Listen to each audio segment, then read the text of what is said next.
हलफ दे रहा हूं अपने इदारों को, अपनी पाकिस्तान की रियासत को, कि मैं अपनी माँ बाप की इजाजत से मैं तैयार हूं इस मस्जिद अक्सा की जंग लड़ने के लिए।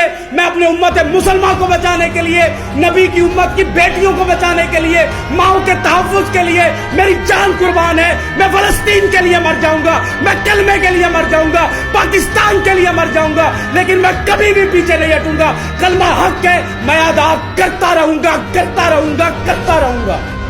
आपने मेरा साथ देना है, मेरा साथ दे ना दे, अल्लाह ताला के ऊपर तवक्कल रखकर निकले और ये जज्बा पैदा करे अपने अंदर कि हमने फलस्तीन की जंग लड़नी है, सबसे पहले लड़नी है। हमारे जिंदगी के मकासद सब पूरे हो जाएंगे, अशरफुल मखलूकात होना भी पूरा हो जाएगा, कलमा पड़ा हुआ भी पूरा हो जाएगा। अगर आज हमने इस पर जज्बा कमजोर कर दिया तो सारी जिंदगी हमारे अंदर ये दलेरी नहीं आएगी।